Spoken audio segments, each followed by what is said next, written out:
Good afternoon, everyone. I see people filtering in.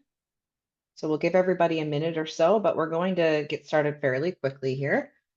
Um, Welcome to this afternoon session, National Flood Resilience Standards for Municipal Climate Planning. My name is Felix Vandergrift. I'm the Event Outreach Coordinator for the new LLCA program, which is Local Leadership in Climate Action. And my team is specifically called CRPP, which is Climate Readiness Plans and Processes. So we're here today to go over a few things, but we just have a little bit of housekeeping first before we get to our wonderful guest speakers. So if I could just have this slide advanced, please. So first, we're going to start with a land acknowledgement. So I'm currently situated in Truro, Nova Scotia. And I would like to begin by acknowledging today that I'm joining you from the traditional and ancestral territory of the Mi'kmaq people, known as Mi'kma'ki. I would also like to acknowledge that the people of African descent have been in Nova Scotia for over 400 years, and I would like to honor and offer gratitude to those ancestors of African descent who came before us to build this land. I would love it if people could also put where they are joining us from today in the chat. If you're not sure what region or territory you're joining us from, Michelle's put a great link there in the chat that you can find what ancestral territory you're currently seated on. Next slide, please. So before we get started here, there's some housekeeping. We do have simultaneous interpretation available in French or in English. You will find a little globe icon on the bottom of your screen, and you can toggle in between which one you would like. We also have slide decks available in French and English, so you can see sort of on both languages on both slides. For our part, for the speakers, it will be only in English. So if you are French speaking, I would very much encourage you to use the interpretation. And we encourage you to use the Q&A box. So if you have questions, please feel free to put them in there and we can get to them when we have a Q&A period at the end of the webinar. But we will be monitoring the chat throughout. So I'm going to hand it over now to my colleague, Agathe. She's going to be speaking about some of the program offers. So if you wouldn't mind advancing to the next slide, and I will mute myself and let Agathe take over. Awesome. Thank you, Felix. Hi, everyone. Bonjour tout le monde. So before diving into the great content of today's webinar, I just wanted to give you a brief overview of the Green Municipal Fund and our funding initiatives that are related to climate adaptation. So GMF, maybe some of you are familiar with it already, is the Federation of Canadian Municipalities' biggest program. So it's now a program of 2.4 billion funded by the Government of Canada. And really what's unique at GMF is our mix of funding and capacity building, which drives tangible environmental, economical, and social benefits, ultimately improving lives all across Canada. And since 2000, GMF has supported many innovative municipal projects. And our work has also facilitated the sharing of valuable lessons learned across Canada, as well as the development of essential resources and highlighting the emergence of innovative environmental solutions. Our funding and resources are available to all municipalities, big and small. They're partners in all provinces and territories. Next slide, please. Thank you. In the early summer of this year, we've launched a new funding initiative called the Local Leadership for Climate Adaptation. And under this funding initiative, there's a couple of different funding streams, which I will briefly touch on today. So over the lifetime of this 8-year funding initiative, we'll support over 1,400 municipalities across Canada to build climate resiliency. And how exactly will this be done? Will this be done partly through our great capacity development team, as well as through our different funding offer and funding streams that have been designed to support municipalities in their efforts to adapt to climate change. What's up on the screen here is two funding streams that will open in the spring, summer 2025, so next spring and summer.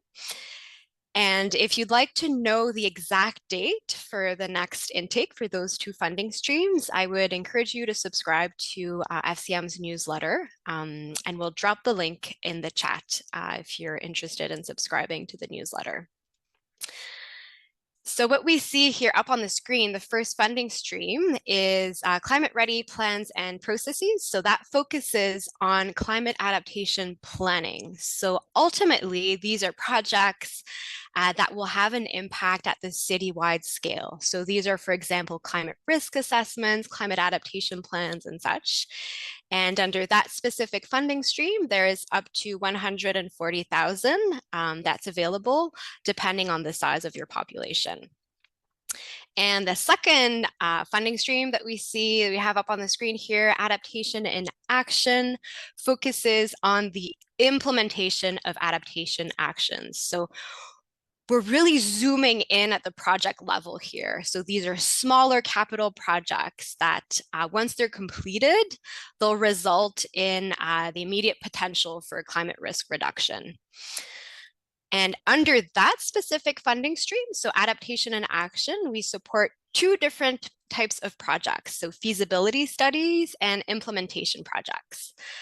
Funding for feasibility study goes up to 70,000, and for implementation projects up to $1 million. And these can include projects like installing, retrofitting, upgrading, structural flood protection or stormwater collection work, floodplain restoration, wetland restoration, and the list goes on. So I won't take up more time. If you'd like to know more about the LLCA funding initiative, we'll also drop the link in the chat to if you'd like to explore that those different funding streams.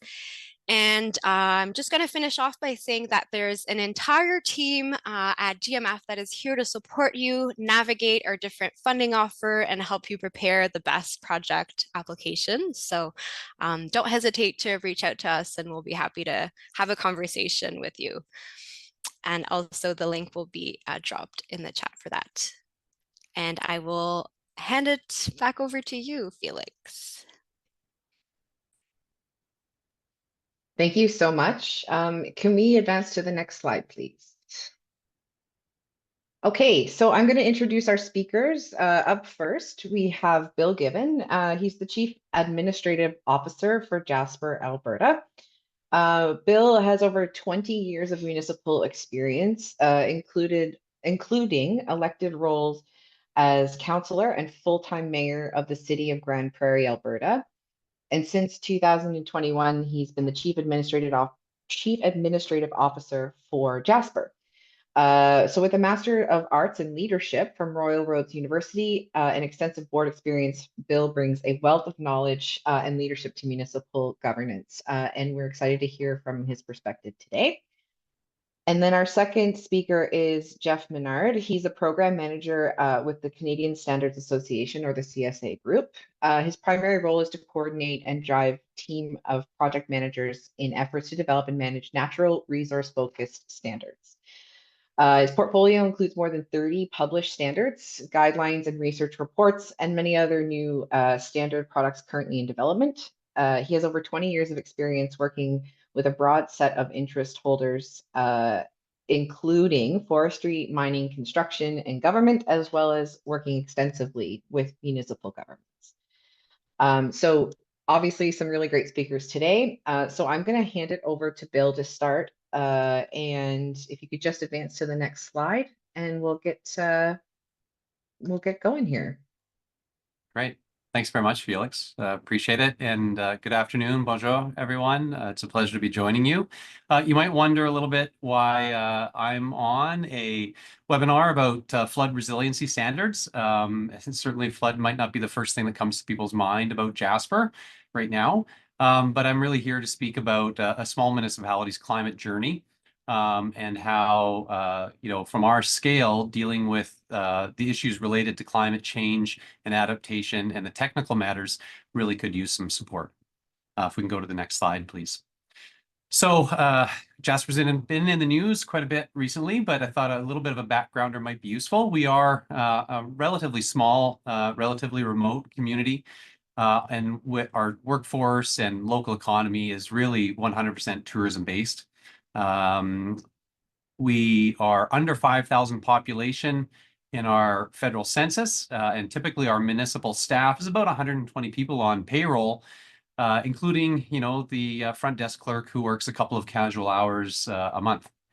Obviously, our local economy is highly dependent on nature and our surroundings, and we can host over 2 million visitors every year in our small little community. Next slide, please. So as a community, we have always and long understood that there's significant risk to living in the center of a forest. And so for many, many years, the municipality and our local partners have been alive to that risk, undertaking a lot of work around Fire Smart, which is a fantastic program. If your community hasn't checked out Fire Smart and the initiatives and principles of that, I certainly would encourage you to do so. But we engaged the public in Fire Smart work in the community, worked with Parks Canada to do risk reduction activities and forest thinning activities inside the town site and adjacent to the town site. We'd also done a lot of work at the administrative level, ensuring that our emergency management bylaw was, up to date, and we'd invested in our staff in training to ensure that we were ready to launch into action in the case of an incident. In Alberta, we use the incident command system, and we had invested in upgrading staff from all different departments so that they could take on roles in the case of an incident. And as I mentioned, being in a national park, obviously Parks Canada has always been a very close partner of the municipality. We're one of only 2 incorporated municipalities in national parks, Banff being the other one. And so obviously we have a long history of close collaboration with our federal partners there. Maybe we can move to the next slide, please. So along this journey, that was sort of all prehistory. The municipality in 2023 started looking at climate risk assessments, understanding, the changes to climate, what that would mean for Jasper. We undertook and developed a climate risk assessment, which was actually approved by council in January of 2024. And this climate risk assessment looked at what does the data say are the most likely impacts to Jasper, and how will we see climate hazards, the likelihood of climate hazards change as we go forward into the future. On the little chart, you can see that obviously things like wildfire smoke were expected to increase, as well as days of extreme heat.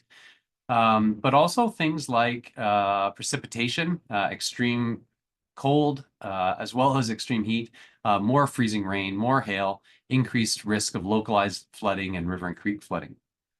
So the municipality, with the support of external funds from the Municipal Climate Change Action Center in Alberta, was able to undertake some of the work that I think we just heard that the Green Municipal Fund will be able to support in the future. And after the completion of this risk assessment, we started to think about, okay, what's next? Now that we know what the major risks are, we need to think about those risks and start to put in place some plans to be able to manage them and to adapt. And so we had put into our planning work on a climate change adaptation plan as a part of our look forward for 2025. As we were looking at the risks, items like increased flooding, wildfire risks, heavy snow, extreme heat, many of these really meant that there were technical challenges and technical solutions that the municipality would have to start to think about. And as I said, we're a very small organization, and we simply don't have the capacity to do that. So a part of our thinking looking forward was to start to wonder about what types of consultants we were going to need to give us advice on how we could adapt to some of these coming changes. That was something that was obviously on our minds, and I think something that the CSA folks can talk about, how standards might offer some support to small municipalities like ours who are dealing with big issues. If we can move to the next slide, please. So as I said, our community was doing our best to ensure that we're prepared. But that preparedness obviously comes a time where reality sets in, and maybe faster than you would expect. And that brings us to this summer's events, what we call the Jasper Complex Wildfire. Before the fire, we had seen exactly what was predicted in our climate risk assessment. We saw 18 straight days of temperatures over 27 degrees Celsius. The fire rating, danger rating in the area was elevated to extreme on July 10th, with a fire ban throughout the national park and in the town site implemented on July 12th. Next slide, please.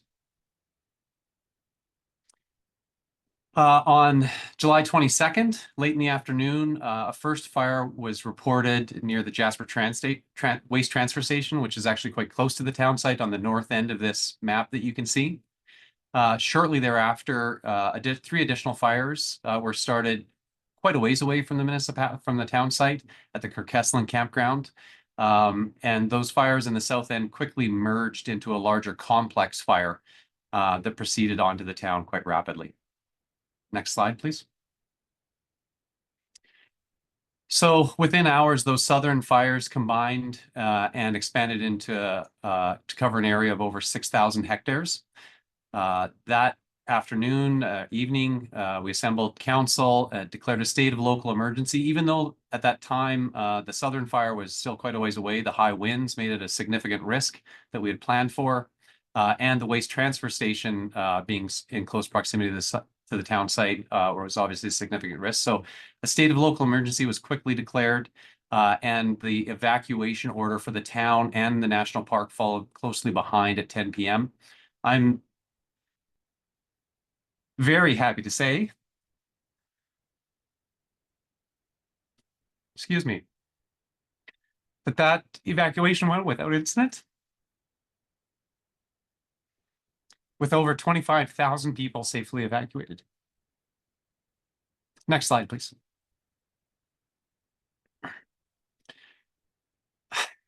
All of the systems that we planned for and trained under worked exactly as they were supposed to. Excuse me. The town and parks entered into a unified command approach where we jointly shared command of the incident, recognizing that our 2 entities had to work together. We saw quickly on the ground hundreds of firefighters, all the resources the municipality could expect. We also benefited from the fact that National Park wildland firefighters were actually in the area fighting a fire a couple of valleys over and had been for a week or so. So we quickly saw all the resources that could be brought to bear to the situation in the town, including high volume sprinkler lines deployed around the town site and specifically on critical infrastructure in the town site, including schools, wastewater treatment plant, hospital, and other items that you could imagine. Next slide, please. On the 24th, just a couple of days after the fires initially started, they were able to travel a very extensive distance. Eventually, due to ember showers carried by strong winds, the fire did enter the town. I'm very pleased to say that all of our critical infrastructure, as I said, was saved, including the health center, our 2 schools, wastewater treatment plant, our fire hall. And you can see some of the aftermath. With the gas, we may need 1 or 2. So once I know, I'll let you know. Good. Good. Okay, thanks, Blake.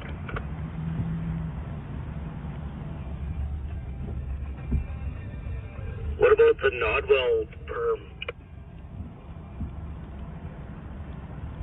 The Nodwell goes down to the Petrocan and just waits there.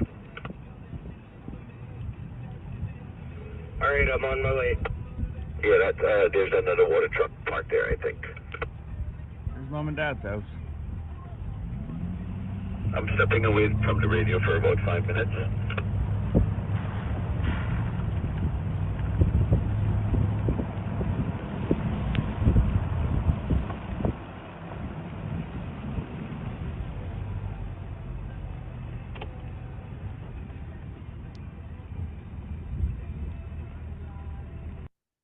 As you can see, it was pretty extensive damage. The town lost approximately 30% of our structures. On the financial side, you can appreciate that the loss of structures also means the loss of taxable assessment. We lost about $300 million of taxable assessment. The community was evacuated for a number of weeks, and we were able, though, thankfully, to be able to bring people home with general reentry on August 16th. Next slide, please. So since then, the municipalities entered into a phase of extreme complexity. We're in a jurisdiction where we have 3 levels of government closely intertwined, which presents its own challenges. Our communities facing social challenges, economic challenges, both in the private sphere and in the municipal sphere. As I mentioned, that loss of assessment, loss of utility customers, and the challenge that our tax base is facing means that the municipality as an organization also faces some extreme challenges. We're also facing a lot of infrastructure challenges as we're considering how we can modernize and update and use this as an opportunity for regrowth and regeneration. But that doesn't come without cost and without complexity. And we're also facing competing demands for between the public and private sectors, where we're having to try to find a balance. And as an organization, our staff has gone from about 120, as I mentioned earlier on. We're now about 160 staff, supplemented by disaster recovery program funding for a number of term positions focused on recovery. And as leaders in municipal organizations, you can appreciate that having that many additional resources added so quickly adds another layer of complexity. We're also facing a number of technical matters. I mentioned some of the fiscal ones for the municipality, but also on the physical. We're in a position where we're trying to very rapidly set up new standards and regulatory framework for the over 300 single-family homes that need to be rebuilt, and for all the different businesses.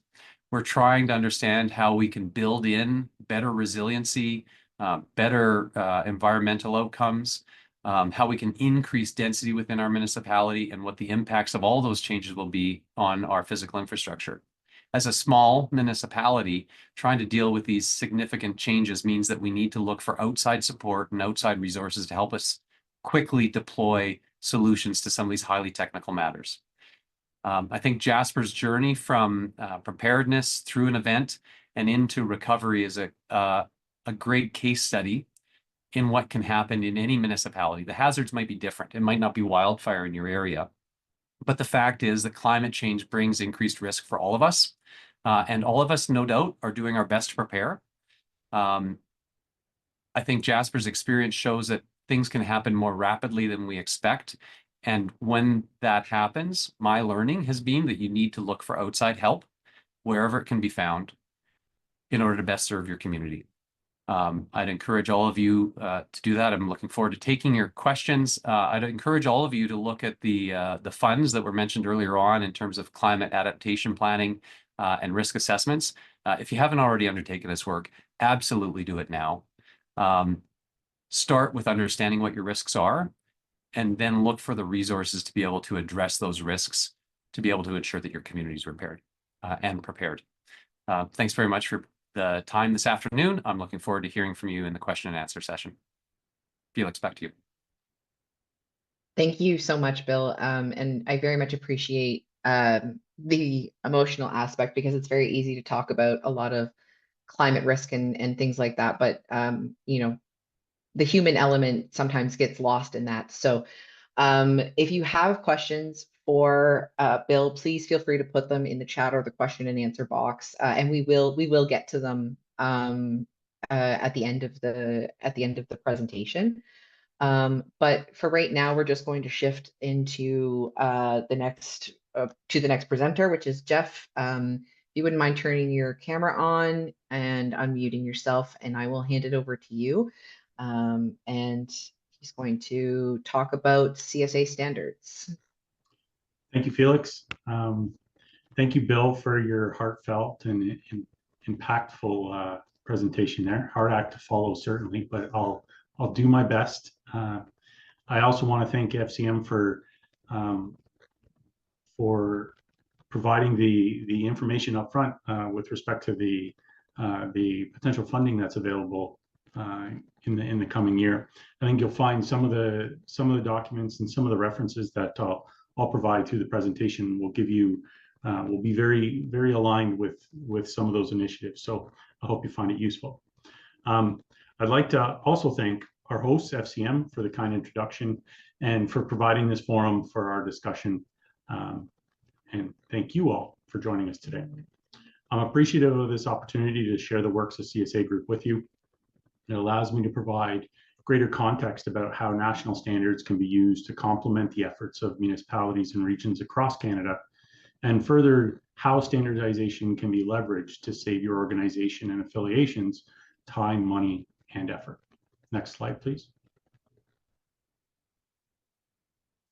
As a brief introduction to CSA Group, we are a not-for-profit member-based organization consisting of two main divisions. The Standards Development Organization, of which I'm a part of, which focuses on standards development, research, education, and advocacy, which exists alongside our commercial subsidiary, which includes our testing, inspection, and certification services. At our core, CSA Group is focused on delivering societal good through the breadth of standards that we have and continue to develop. Next slide, please. As a standards organization, CSA Group is Canada's largest. We are accredited in Canada by Standards Council Canada and in the US by the American National Standards Institute. And in actioning our mission to enhance the lives of Canadians through the advancement of standards, CSA Group is a leader in the research, development, education, and advocacy of standards in Canada. Next slide, please. Having been developing standards for over 100 years, CSA Group touches upon a broad spectrum of subject areas, and we are actively advancing standards across 14 areas of focus, some of which include environment and natural resources, construction and infrastructure, electrical and power generation, fuels and transportation, and occupational health and safety, to name a few. Through the application of our accredited, balanced, consensus-based approach to standards development, we are supported by subject matter experts in their respective fields who make up our more than 11,000 dedicated volunteer members who contribute to the development and maintenance of our portfolio of more than 3,000 standards and codes. Next slide, please. While standards development is at the heart of what we do here at CSA, CSA Group supports our standards development activities in promoting safety, health, the environment, and economic efficiency through several complementary facets. Our research function is engaged before a standard is developed to explore opportunities for new standard solutions and to provide the necessary investigation and resulting evidence to make informed decisions of where standards are needed and where they can have the greatest impact. Our education function is engaged at various stages throughout the standards development process to support standards through a variety of user needs-based products and programs to increase user knowledge and to support their impactful and effective application. And lastly, our advocacy function serves to promote the portfolio of standards products to drive public awareness and to engage new audiences and users with our vast and detailed portfolio. Next slide, please. Focusing a little on our standards research program, over the past several years, CSA Group's standard research team have been extremely active, having now published more than 140 research reports on a variety of topics, all of which are available for free through csagroup.org. A few relevant to the conversation today are managing flooding and erosion at the watershed scale, which is a guidance to support governments using nature-based solutions. There's the Future Innovations for Stormwater Management report, as well as the Nature-Based Solutions for Coastal and Riverine Flood and Erosion Risk Management report. Next slide, please. Perhaps you're asking yourself, what are standards? As an accredited standards development organization, we're often asked with that same question, and more importantly, why they are valuable. In a nutshell, standards are documents that provide minimum requirements for the use, safety, performance, or design of products and services. Because CSA standards are developed by groups of technical subject matter experts with balanced representation across interest groups and follow a consensus-based process, they are non-biased and trusted documents.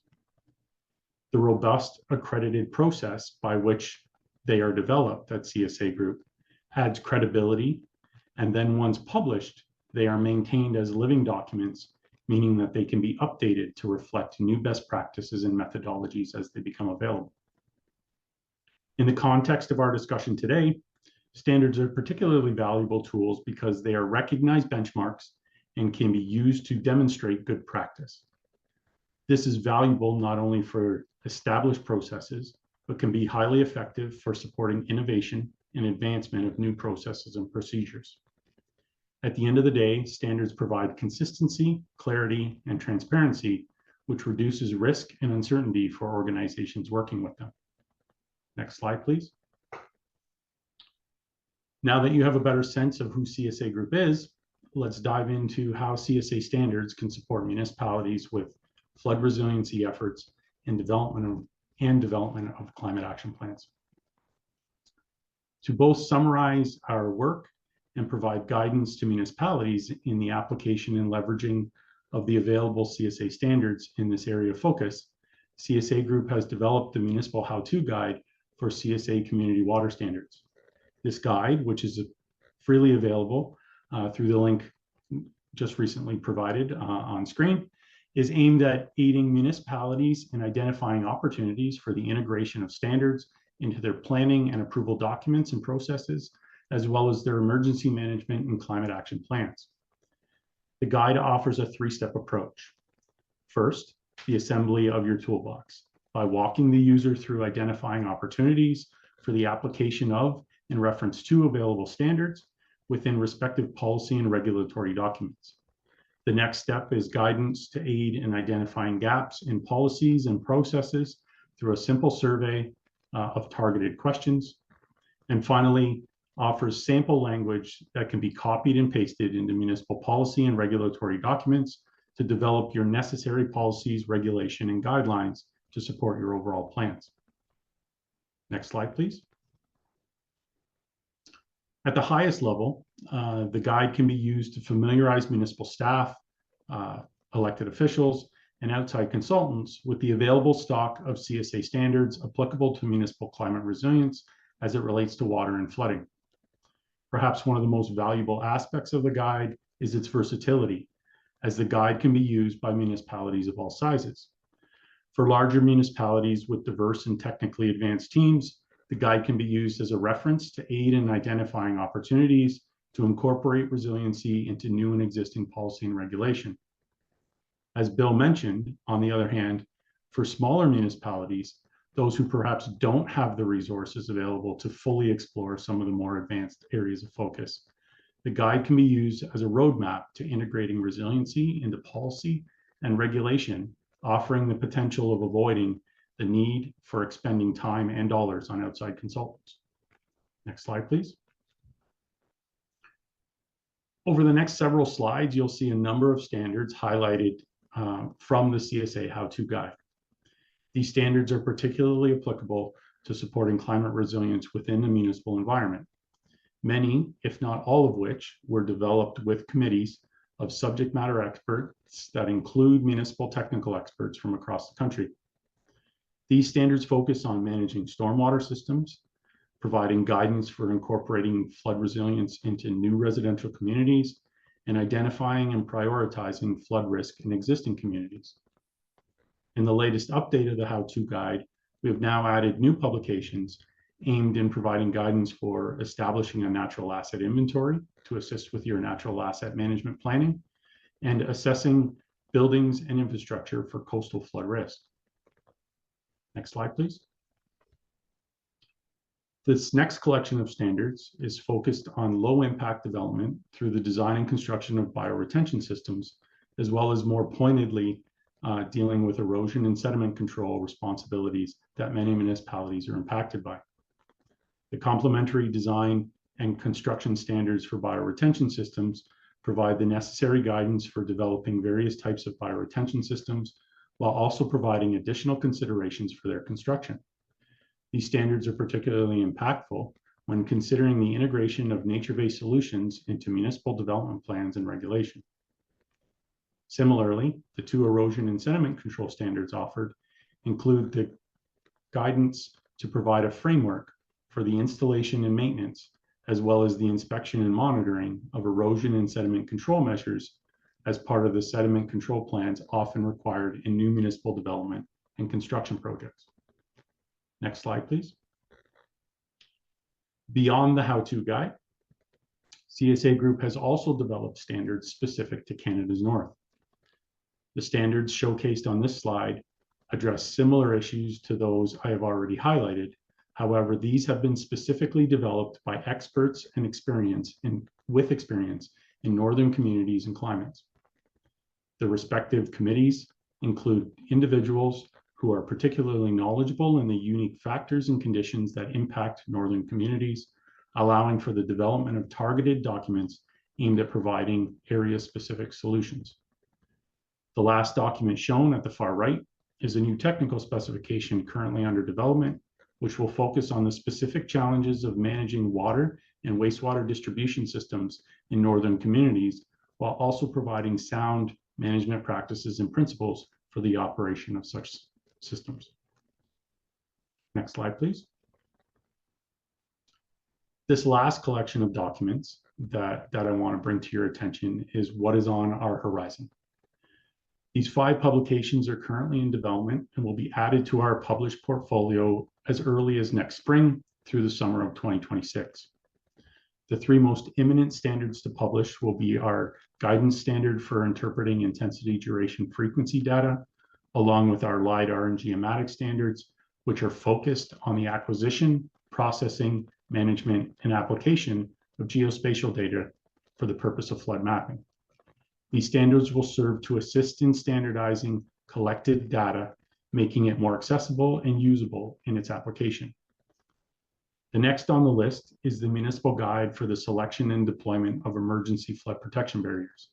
This guide, currently commencing development and being developed in conjunction with a standard for the certification of emergency flood protection barriers for use in Canada, will offer users valuable information for the assessment, selection, and deployment of emergency flood protection barriers. This guidance will aid municipalities in development of their emergency planning processes, as well as offering assistance in making informed decisions in their acquisition of emergency protection equipment. Rounding out this list of new standards, being informed by the published CSA research on the same subject, is for the utilization of nature-based solutions in providing flood and erosion management in a larger watershed scale. This document will be invaluable when municipalities are considering using natural features and nature-based solutions in place of or complementing traditional gray or manufactured solutions. Next slide, please. I want to close the presentation with a few excerpts from the how-to guide itself. You can see from the list provided on the left the variety of municipal documents that could benefit from the incorporation of references to standards. On the right is an example of sample language offered in the how-to guide as a starting point, which can be modified to meet the specific needs of the individual community for which it is being considered. Ultimately, standards are another tool that can be used to inform, streamline, and advance your regulation and policy development. They are available to support sound decision-making, and the how-to guide is intended to be used as a tool to ease your efforts to integrate such standards where they make the most sense to advance your overall initiatives. Next slide, please. With that, I'd like to thank you for your attention. Thank you again to FCM for the platform to make the presentation, and I welcome your questions should you have any. Thank you so much, Jeff. There's so much great information in there, and I know that Michelle has already added the link to the how-to guide for water standards in our chat there. So If you can go to the next slide, please, Rosie. So we're going to go into the Q&A section now. We've got lots of time. Thankfully, we're running a little bit ahead of time, which is always a good problem to have. And I just want to thank both of our speakers off the top for all of the amazing content. I'm just going to quickly spotlight Jeff and Bill. So Bill, we do have a question here. It says, thanks so much for sharing your experience. Just curious if you found the ICS training to be useful for municipal staff during response, or if there was additional emergency preparedness training that was useful. Yeah, well, so first off, I would say 100% ICS training for everybody. We're incorporating it actually into a lot of our job descriptions and postings. A basic understanding of that is important, and then getting people, our highest trained ICS staff member is actually our child care services manager. She has position-specific training, and she's able to slot in alongside my finance director and alongside my utilities manager. And we saw them all working the incident in specific ICS positions. And so that ability, again, for a small municipality to be able to take people from different departments and immediately throw them into the mix of an incident command, and to be able to integrate with partners like Parks Canada, like Alberta Wildfire, and other municipal fire teams was invaluable. And ICS is the system that enables that. I can't speak highly enough. And I'm sure, we also did a lot of work on emergency social services. I think there's lots of great resources out there. I would encourage people to look at that as well, but absolutely ICS, every employee. Excellent, thank you. And there was another question in the chat for you, Bill, of did you have language barriers to work with? I'm assuming that's referring to emergency response teams that were in your area. Yeah, I'll say, we are in Alberta, and so, the default language, of action would be English. That said, Jasper actually has a high degree of people, a French-speaking population, as a result of being within a national park jurisdiction. So I would say the operational language was English, but on, all sides, there were a number of people who are bilingual. That never presented any particular barriers. Okay, excellent. And Jeff, a question from Megan. Are the CSA standards also available in French? Yes, they are. Most of our standards, most national standards of Canada are offered in both French and English. And they're available through the same link on our CSA store. Awesome, thank you. This is a question I'm going to assume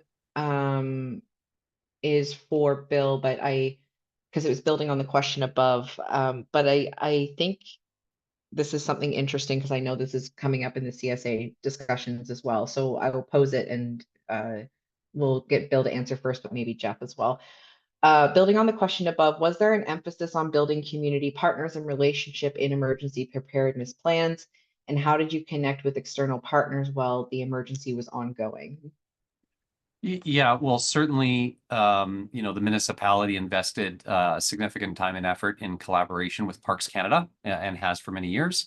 Annual tabletop exercises where we bring our teams together and work through unified command. We also are part of a system of regional incident management teams that Alberta has. So we're part of the Northwest Incident Management Team, where we, are able to call on resources from other municipalities in our region. And then, of course, there's a provincial system. So all that is absolutely things that we're involved in.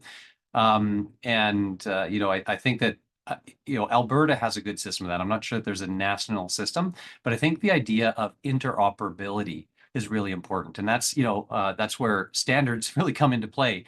People speaking the same language, whether it's ICS in terms of how you manage the incident, or the systems that you're used to using, interoperability is a really important part. Yeah, and I can add from before I dive into the standard side of things, from my personal previous to CSA professional experience, I too have the ICS training. I was an incident commander for a number of years, was on the ground for a number of events and in the office as well. And it's incredible to appreciate that just because you're a planner or just because you're the person who answers the phone, that might not be the role that you're doing. So the ICS is incredible in teaching you the skills you need to manage the situation. Translating that to standards, again, I'll echo Bill's comments in that, providing that standardized language for people to speak from creates a great avenue for collaboration between regions, between municipalities. You're not in it alone. You can lean on the standardized documentation that's been developed by experts across the country with specific expertise in that area. So if it's a new area you're looking to, you don't necessarily have to look to a consultant. You can look to that material that's been vetted, invested, and done at a national level to give you that credibility that you can rely on. And I think that sort of stems into our next question, which is, what if some of the standards won't work in my municipal, or parts of the standards won't work in my municipality? Sure. Standards by themselves have no authority. Standards by themselves only have authority once adopted by a community or adopted by a government, legislative body. So what we find in many cases is you can adopt the standard and say, these clauses don't apply. You can pick and choose what you need or what you would like to apply out of the standard. And we can certainly help you do that if you need guidance or advice as to how to make that happen. But the first step is adopting them. As the how-to guide walks you through, it talks about how you can incorporate language that maybe refers just to a specific section or just to a specific clause. So you have that flexibility with the standard.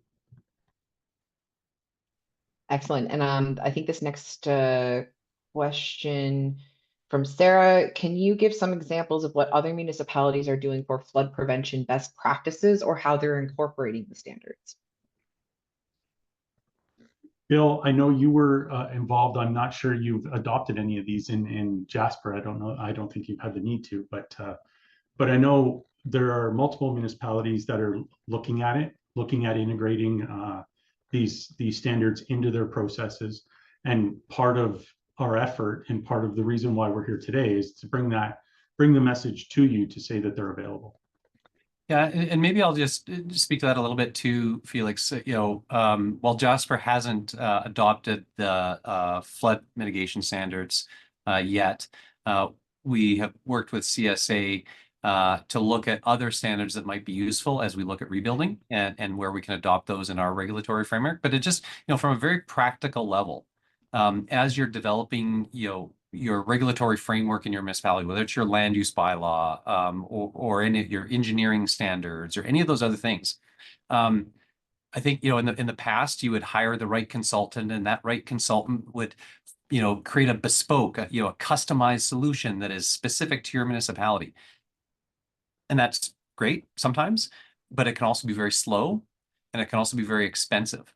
When the fact is that issues like flood mitigation, wastewater treatment systems, like there's a lot of standards, a standardized approach could be very useful. And so, the idea of standards being a way to rapidly deploy well thought out, subject matter expert direction into your municipal regulatory framework. Again, whether it's your municipal engineering standards for development or your land use bylaw or whatever it is, being able to go, down the list, that's the one we need. Let's put a reference to that in our land use bylaw, or let's put a reference to that in our engineering standard that says, when you're building a stormwater retention pond, it must be built to CSA standard blank, blank, blank, but, and Jeff probably knows the number off the top of his head. But, as a non-subject matter expert, a CAO could theoretically do that, with the assistance of CSA, look through their standards, say, okay, well, I have this issue. Is there a standard for that? And it's more than likely that there is. And you can bring that to your local process and recommend to your council that reference be incorporated into your, existing documents. And once it is, it's a marker for any other engineer or consultant or builder or developer that they need to work to that standard that you can trust because it's been developed with the help of experts. And maybe just in closing on that, thanks, Bill, for the high endorsement. I much appreciated. In the how-to guide, there are 4 municipalities that that were integral in the development of that document, in helping our staff to develop the tool and the tools that are provided. High River Alberta being one very strong supporter and proponent of the material, and I believe they've adopted a number of standards in their processes. Excellent, thank you. Those are some great things to consider when thinking also about sort of council buy-in and things like that too. I do have another question here for Jeff. The CSA standards for erosion and sediment control address installation, maintenance, and inspection. Are there plans for CSA standards that addresses the design of ESC measures? And if not, how do you recommend small municipalities manage this important part of the process? I know the committee has a number of initiatives on their radar. It's just a matter of finding the right opportunity to work with partners to develop that standard. You're right, the existing standards that are in place deal with those specific issues, but we don't currently have a standard for those, but certainly something that is on our radar and something we're exploring the opportunities for. And then finally, there's a couple of questions there about the ICS, which I understand is very interesting for people and pressing. I would encourage this person maybe to reach out to you, Bill, directly if they have questions about that. Just because the emergency preparedness thing was not necessarily something we came prepared to answer today, but that's not to say that there isn't value in exploring those questions.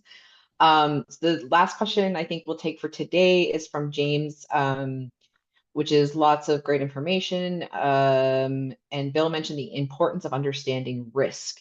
What recommendation would you have to municipalities who are reluctant to share flood risk maps with property owners who are concerned with the impact on their property value or complain that they were allowed to build on a floodplain? Well, maybe I'll start. I don't know if Jeff would have any advice from a tech perspective. I think there's sort of a political perspective here first, obviously.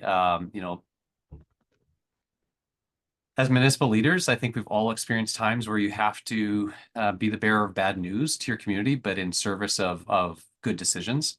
I think climate risks are that kind of bad news, frankly. And we need to acknowledge the fact that climate risks are going to impact people's lives. Well, in fact, already are impacting people's lives, and they're going to continue, and it will likely get worse, just to be super frank, right? And so I don't know how we don't have that difficult conversation with the public.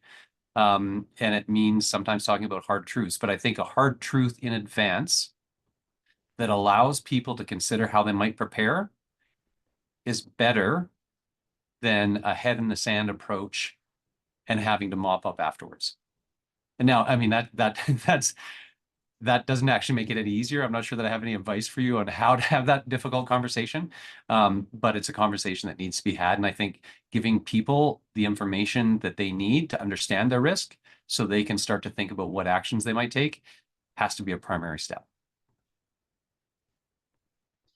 And as far as, like, I can speak from personal experience, as far as new development goes, the climate adaptation component of the conversation needs to be part of all conversations. It's a good segue, or it's a good reason when someone comes to the counter at your planning department and is asking why they can't build in a particular area, or why they have to have certain setbacks from a wetland or from a water course. You know, the climate adaptation is a part of the conversation and needs to be a part of the conversation on all levels. So, you know, it's not just an excuse, but it's a reasoning. And if you can provide that reason as to this is why the setback exists, this is why you can't build there, this is what we're trying to protect you from, that gives a level of understanding and appreciation for that. It's not just a, you know, written in stone regulation. It's there for a reason. Yeah, and I just want to say too, you know, to back that up, that also doesn't. We have to acknowledge the fact that that's a hard conversation. The questioner asked about when, you know, people have been allowed to build in what is now a floodplain. That's a very difficult conversation. There's lots of sins of the past. We, might not have done that today. And we're all going to have to deal with decisions, that are left to us, the impact of decisions that were made previously. Challenging. I would hope that you'd be able to work with, your sort of provincial government as well on some of those things. But I think as Canadians, we're going to need to advocate for solutions to those types of things so that people aren't left behind through climate change. There are going to be people who are negatively impacted financially, and people who are built in floodplains are probably a good example of that. Yeah, thank you both so much.